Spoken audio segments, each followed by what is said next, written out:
오늘부터 제가 청년부 예배에서 갈라디아서 강해를 시작하려고 합니다. 2019년에 청년들에게 어떤 말씀들을 전해야 할까 상당히 많이 고민을 했습니다. 예수님의 사람, 이것이 우리가 2019년에 한 해 동안 실천해야 할 주제이죠. 어떻게 하면 정말 예수님의 사람으로 살 수 있을까? 이 문제는 아직도 여전히 우리가 풀지 못한 과제인 것 같습니다. 그리고 주제의 말씀 또한 갈라디아서의 말씀이죠. 그 말씀이 어떤 말씀인지 우리 주제의 말씀을 함께 읽고 말씀을 이어가도록 하겠습니다. 함께 읽겠습니다. 내가 그리스도와 함께 십자가에 못 박혔나니 그런즉 이제는 내가 사는 것이 아니요 오직 내 안에 그리스도께서 사시는 것이라. 이제 내가 육체 가운데 사는 것은 나를 사랑하사 나를 위하여 자기 자신을 버리신 하나님의 아들을 믿는 믿음 안에서 사는 것이라. 아멘. 지금 우리가 읽은 이 말씀이 2019년 12월 이 시간에는 여러분의 신앙 고백이 되시는 말씀이 되어지길 소망합니다. 여러분, 신약 성경이 총 몇 권으로 되어 있는지 아시죠? 뒤에는 안 하시네요. 27권입니다. 자, 그중 바울이 기록한 성경은 14권입니다. 이것을 바울 서신이라고 합니다. 우리는 바울이 기록한 14권의 신약 성서는 모두 편지 형식으로 되어 있어요. 그래서 편지라는 의미의 서신, 바울 서신, 이 서신이라는 말이 뒤에 붙게 되는 것입니다. 자, 서신서는 바울 서신과 일반 서신으로 이렇게 크게 나뉠 수가 있습니다. 세부적으로 보면 그 안에 바울 서신, 일반 서신, 그리고 목회 서신, 옥중 서신, 이렇게 4가지로 나뉘게 됩니다. 오늘부터 우리가 묵상해야 할 말씀은 갈라디아서인데 저기 보이신 대로 바울 서신 중에 한 권이 되는 것이죠. 그래서 오늘은 갈라디아서의 맨 앞부분인 인사말과 갈라디아서의 이 배경에 대해서 이야기를 해보려고 합니다. 우리 1절과 9절의 말씀을 한 절씩 교독해 보겠습니다. 사람들에게서 난 것도 아니요 사람으로 말미암은 것도 아니요 오직 예수 그리스도와 그를 죽은 자 가운데서 살리신 하나님 아버지로 말미암아 사도된 바울은 함께 있는 모든 형제와 더불어 갈라디아 여러 교회들에게 우리 하나님 아버지와 주 예수 그리스도로부터 은혜와 평강이 있기를 원하노라. 그리스도께서 하나님 곧 우리 아버지의 뜻을 따라 이 악한 세대에서 우리를 건지시려고 우리 죄를 대속하기 위하여 자기 몸을 주셨으니 영광이 그에게 세세토록 있을지어다. 아멘. 속히 떠나 다른 복음을 따르는 것을 내가 이상하게 여기노라. 다른 복음은 없나니 다만 어떤 사람들이 너희를 교란하여 그리스도의 복음을 변하게 하려 함이라. 그러나 우리나 혹은 하늘로부터 온 천사라도 우리가 너희에게 전한 복음 외에 다른 복음을 전하면 저주를 받을지어다. 함께 읽겠습니다. 우리가 전에 말하였거니와 내가 지금 다시 말하노니 만일 누구든지 너희가 받은 것 외에 다른 복음을 전하면 저주를 받을지어다. 아멘. 아멘에 대해서 훈련이 많이 되어 있나 봐요. 말씀 중간에 아멘이 있는데 그냥 끝난 줄 알고 멈춰버렸어요. 자, 이 편지는 바울이 1차 선교 여행 기간에 바울이 직접 세운 그 교회들을 향해서 쓴 편지예요. 자, 쉽게 이야기하면 바울이 선교지에 가서 아무것도 모르는 사람들에게 예수 그리스도의 복음을 전하고 그곳에서 교회를 세웠어요. 그곳 사람들을 통해서 교회를 세웠다는 이야기예요. 그리고 바울이 다시 다른 지역으로 이동한 뒤에 갈라디아 교회의 소식을 듣고 지금 쓰게 된 내용이라는 것입니다. 그런데요, 바울이 지금 쓴 이 편지 중에 이 갈라디아서는 다른 편지랑 조금 다른 점이 한 가지가 있습니다. 자, 편지의 구조를 한번 볼까요? 편지의 구조는 인사말, 감사, 본론, 권면, 안부의 말, 축도. 이 14권의 바울 서신은 대부분 거의 동일하게 이런 순서대로 쓰여져 있어요. 자, 이게 매번 바울이 신약 성서를 서술하는 구조인데, 오늘 갈라디아서에서는 이 부분 중에서 한 가지 부분이 빠져 있습니다. 뭘까요? 그 부분이 뭘 것 같아요? 감사 부분이 빠져 있습니다. 자, 성도들은 사실 이런 편지의 구조 관심 없어요. 청년들은 더더욱 관심이 없죠. 근데 학자들에게는 엄청나게 중요한 부분이 될 수가 있어요. 오늘도 우리는 그 배경을 살펴보는 것이기 때문에 왜 이 부분, 이 감사의 부분이 빠져 있는지 우리가 한번 살펴보려고 합니다. 그러면 왜 편지에 감사 부분이 늘 다른 13권에는 쓰여져 있는데 왜 갈라디아에서만 왜 빠져 있을까요? 한번 생각해 보세요. 굉장히 어렵죠? 학자가 아니니까요. 네. 답은 이래요. 지금 바울의 감정은 흥분과 불안함, 그 불안함 속에 지금 빠져 있기 때문이다. 이렇게 답을 내릴 수가 있습니다. 뭐 때문에 바울이 지금 이렇게 흥분되고 불안한 상태로 지금 편지를 썼을까요? 뭔가 바울이 상황이 긴급했겠죠? 다른 때보다 더 손이 빨리빨리 움직였을 거고, 지금 불안한 마음에 감사의 내용이 없이 그냥 인사말과 본론의 내용부터 바울이 작성하는 모습을 우리가 지금 읽을 수 있고 볼 수 있는 겁니다. 이 정도면 지금 갈라디아의 교회에 무언가 심각한 일이 터진 거죠. 바울은 갈라디아 지방에 두루 다니면서 미종족 이 전도 대상자들을 만나고 그들에게 예수님의 복음을 심어주고 교회를 세우는 이 텐트 메이커의 역할을 합니다. 이 선교사의 역할을 하나님이 바울에게 주셨습니다. 그리고 실제로도 당시에 이방인들이라고 불리는 그 많은 사람들을 그리스도인으로 변화시켰고, 짧은 기간이었지만 바울은 그들과 함께 예배하면서 온전한 교회를 세우고 신앙을 다진 것입니다. 이런 교회들을 우리는 초대교회들이라고 부릅니다. 초대교회의 특징은 여러 가지의 특징이 있겠지만 모여서 기도하고 찬양하고 교제하고 또 복음 중심으로 살아가는데 특징이 있습니다. 갈라디아 교회도 물론 이런 모습을 갖췄었겠죠. 그런데 바울이 이런 교회에 긴급하게 편지를 쓴 이유는 이렇습니다. 지금 갈라디아 교인들이 다른 복음으로 돌아서고 있다는 것입니다. 이것만큼 심각한 문제가 바울에게 어디 있겠습니까? 바울이 지금 예수 그리스도를 그들에게 전하고 이제 구원받은 삶으로 그들을 인도했는데, 그런 복음을 등지고 지금 갈라디아 교회에 지금 위기에 처해 있다는 것을 바울이 알고 있기에 지금 바울이 이렇게 흥분된 상태에서, 그런 불안한 마음에서 그들에게 긴급하게 쓴 편지입니다. 여기에서 갈라디아 교인들의 믿음을 상태를 볼 수 있어요. 바울이 갈라디아에 있을 때는 이곳에선 아무 문제도 일어나지 않았습니다. 그런데 바울이 떠난 그 후 그곳에는 하나 둘 문제가 생기기 시작했죠. 정말 이들이 진짜 믿고 있는 거, 이 이방인들이 진짜 믿고 있었던 것이 무엇일까요? 어쩌면 하나님이 아닌 바울을 의지하고 있었을 수 있습니다. 그리고 그들의 연약한 믿음 상태를 볼 수 있는데요, 그들의 믿음은 굳건해 보였지만 실제로는 그렇지 않았다는 것입니다. 바울이 떠난 후 그들에게 접근하는 무리들이 있었습니다. 너희를 교란하는 자들, 너희를 어지럽게 하는 자들. 바울은 이런 거짓 선생들이 지금 너희 교회에 침투해 있다고 강력하게 오늘 말씀에서 이야기합니다. 그들은 갈라디아 교인들에게 할례를 받을 것을 요구하고 거짓 복음을 믿게 했습니다. 이들이 누구일까요?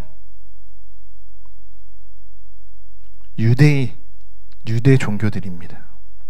이들은 이방인들을 유대교로 개종시키려고 온갖 방법들을 동원합니다.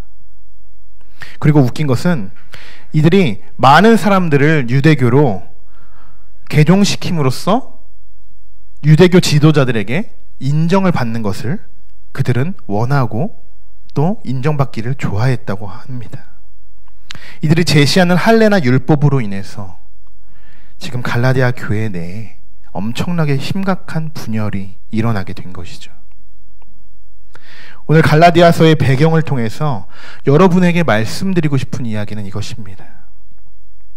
여기 앉아있는 모든 분들은 어느 누구에게도 또 무엇에도 치우치지 않고 하나님 앞에 올바로 설 수 있는 여러분이 되시기를 소망합니다. 잘 들어보세요. 신앙의 중심은 여러분 스스로가 바로 잡아야 합니다. 여기 있는 저, 그리고 목사님, 또 각자의 신앙적 멘토, 부모가 될 수도 있고요. 여러분들이 있을 수 있어요. 하지만 그분들이 여러분의 신앙 책임져 주지는 않습니다. 책임져 줄 수가 없습니다. 그들은 그저 여러분을 신앙적으로 도와주는 조력자의 역할들을 하는 겁니다. 바울은 갈라디아 교인들에게 신적인 역할을 한 게 아니라 서포터의 역할을 했을 뿐인 거죠. 바울과 저, 그리고 이 세상의 모든 목회 지도자들은 이와 같이 서포터 역할을 감당하는 사람들이에요. 아주 중요한 역할입니다. 그래서 지도자를 잘 만나야 하는 거고, 어떤 지도자들을 성도들이 만나느냐에 따라 그 성도들이 성장하기도 하고 쇠퇴하기도 합니다. 그럼 여러분은 어떻게 신앙생활을 해야 할까요? 하나님과 여러분 각자의 관계, 1대1의 관계, 하나님과 성진 형제의 관계, 또 하나님과 지훈 자매의 관계, 1대1의 관계. 그 관계부터 회복해야 된다는 것입니다. 교회의 분위기에 휩쓸려서 이랬다 저랬다 하는 게 아니라, 또 여러분의 상황에 따라 그냥 흥청망청 신앙생활을 하는 것이 아니라, 일단 제일 먼저 1대1로 하나님과 나와의 관계, 이 관계를 회복하는 겁니다. 그리고 그렇게 한두 사람이 모여서 공동체가 만들어지고, 그 공동체가 곧 교회가 되는 것입니다. 이렇게 세워진 교회는 절대로 흔들리지 않습니다. 우리가 드리는 이 예배의 공동체, 이곳이 이렇게 변화되고 2019년에 이렇게 성장되기를 바랍니다. 여러분, 아직 예수님의 사람으로 우리가 살아간다는 이 결단 하셨나요? 네, 아멘. 꼭, 네, 아멘 하신 분들, 네, 아멘 안 하신 분들로 속으로 하셨을 거예요. 자, 근데 못 하셨을 수도 있어요. 쉽지 않죠. 네, 쉽지 않아요. 그런데 우리 한번 해봅시다. 어떻게 하냐고요? 방법은 아까 말씀드린 대로 서포터의 역할을 맡은 또 저와 여러 전도사님, 목회자들, 그리고 리더 분들에게 그냥 맡기시고, 여러분은 그냥 하나님과 만날 준비, 하나님과 1대1로 대면할 준비만 하시면 됩니다. 그것부터 시작하면 됩니다. 그리고 버릴 거 버리시고, 또 내려놓을 거 내려놓으시고, 중요한 거 한 가지가 있어요. 시간을 만들어야 합니다. 시간. 하나님과의 만날 수 있는 시간을 여러분들이 만드셔야 해요. 지금 여러분의 모든 삶으로, 여러분의 스케줄로 지금 꽉꽉 24시간 내내 짜져 있잖아요. 어떻게 그 공간에 하나님이 들어가시겠어요? 비워야 합니다. 이것이 1단계예요. 비우는 것부터 시작하세요. 그렇게 하면 하나님이 여러분의 빈자리 꼭 채워주실 것입니다. 그걸 경험해 보는 거예요. 여기 다들 이미 예전에 한 번씩 다 경험했었잖아요. 그래서 지금 이렇게 우리가 예배 드리는 거잖아요. 근데 지금은 뜨겁지 않잖아요. 그냥 뜨뜻미근하잖아요. 그리고 간절하지 않잖아요. 여러분, 지금 이럴 때가 가장 위험한 때예요. 이단들이 두 눈을 부릅뜨고 여러분을 타겟으로 삼기 가장 좋은 때, 지금 이런 상황이에요. 초신자들 건드리지도 않습니다. 자, 성령으로 한번 불타오르고 다시 잠잠해진 이때를 그들은 더 좋아합니다. 왜냐? 아주 플랫하니까. 플랫하다는 것이 뭡니까? 기준점이 없다는 뜻이에요, 결국. 이 말씀을 읽어보면 제가 하는 말이 무슨 뜻인지 이해가 될 겁니다. 우리 한 목소리로 같이 읽어볼까요? 그리스도의 은혜로 너희를 부르신 이를 이같이 속히 떠나 다른 복음을 따르는 것을 내가 이상하게 여기노라. 다른 복음은 없나니 다만 어떤 사람들이 너희를 교란하여 그리스도의 복음을 변하게 하려 함이라. 그러나 우리나 혹은 하늘로부터 온 천사라도 우리가 너희에게 전한 복음 외에 다른 복음을 전하면 저주를 받을지어다. 아멘. 하나님의 자녀들이 하나님에 대한 올바른 신앙관이 없으면 현혹되게 됩니다. 이런 것들, 지금 우리가 6절에서 8절에 읽은 말씀 중에 우리를 현혹시키는 방법들이에요. 한번 읽어보겠습니다. 다른 복음을 따르는 것, 그리스도인들을 교란시키는 것, 그리스도의 복음을 변질시키는 것. 자, 새로운 것에서부터 시작되는 것이 아니에요. 다른 복음이 있다는 것은 이미 진짜 복음이 있다는 거예요. 그리고 그 복음이 있기 때문에 교란시킬 수 있는 거고, 그것을 변질시킬 수 있는 겁니다. 여러분은 이것을 어떻게 분별하고 어떻게 믿겠어요? 갈라디아 교인들에게 유대인들은 할례를 대해서 언급하고 또 구약시대의 그 율법들을 강조합니다. 그런데 놀랍게도 그들은 그것을 대적하는 게 아니라 받아들입니다. 바울은 그런 갈라디아 교인들을 보면서 애가 타는 거예요. 그래서 바울은 편지의 서두에 이렇게 강력하게 오늘 말씀처럼 이야기를 하고 있는 겁니다. 8절에 보세요. 하늘에서 온 천사라도 다른 복음을 전하면 저주를 받을 것이다. 다른 복음을 따르는 사람, 그리고 교란시키고 그 본질을 변진시키는 사람들, 정말 안타깝게도 그들은 우리가 막을 수가 없어요. 우리의 힘으로는 그들을 대적할 수가 없어요. 그래서 그들은 하나님이 직접 심판하십니다. 그러니까 우리들은 그런 사람들과 이상한 복음에 대해서 신경 쓸 필요가 없는 거예요. 그냥 우리는 하나님과 1대1 관계에 바로 서기만 한다면 그들은 하나님이 징계하시고 또 정죄까지 하실 수 있다는 겁니다. 그저 우리는 하나님 앞에 어떻게 하면 바로 설 수 있는지 그것에 대해서만 여러분이 신경 쓰시면 됩니다. 그것이 예수님의 사람으로 살아가는 첫 번째 방법입니다. 여러분이 하나님 앞에서 이 신앙이 올바로 서지면 그때 여러분에게 하나님의 놀라운 지혜를 주시는데, 그게 뭐냐? 분별의 영이에요. 분별의 영. 갈라디아 교회가 위기에 처한 이유는 이 분별할 수 있는 기준이 없었기 때문에, 아까 말씀드렸죠. 그냥 일의 삶이 그냥 플랫한 거예요. 그러다 보니까 이게 맞는지 저게 맞는지 이 기준이 없으니까 지금 이 교회에 이런 상황까지 놓이게 된 겁니다. 하나님과 가까워지도록 노력하는 모든 여러분에게 하나님의 분별의 영이 임하실 줄 믿습니다. 그렇게 허락하여 주실 줄 믿습니다. 오늘은 첫 갈라디아서의 이 첫 시간이었기 때문에 바울이 왜 이 편지를 이렇게 썼는지, 갈라디아 교인들은 왜 이런 위기에 처해 있었는지 우리가 중심적으로 살펴봤습니다. 이 말씀이 갈라디아서가 6장까지 있어요. 언제 끝날지는 모르겠어요. 제가 매주 설교의 말씀을 전하진 않지만 하지만 분명한 것은 바울이 예수님의 사람으로 산 것처럼 우리도 이 말씀을 통해서 그렇게 하나씩 변화되는 삶을 살기를 소망합니다. 말씀을 정리하겠습니다. 갈라디아 교회에는 분명히 위기가 닥쳤습니다. 이들은 바울을 통해서 복음이 전파됐지만 바울이 떠난 뒤 그들의 복음도 같이 떠나버린 거예요. 바울이 그들과 함께 있든지 없든지 그것이 중요한 게 아니라 갈라디아 교회 교인들, 그들 스스로가 하나님 관계가 잘 맺어져 있고 올바로 세워져 있었다면 바울의 존재에 대해서는 크게 중요하지 않다는 겁니다. 그들 스스로가 올바르게 서 있다면 아무 문제가 없다. 여러분의 삶이 이렇게 되길 바랍니다. 여러분이 의지하는 그 누구 아무도 그것은 중요하지 않습니다. 누군가에게 의지하는 신앙 좋지 않습니다. 여러분이 의지해야 할 분은 하나님밖에 없습니다. 그렇게 고백하시기 바랍니다.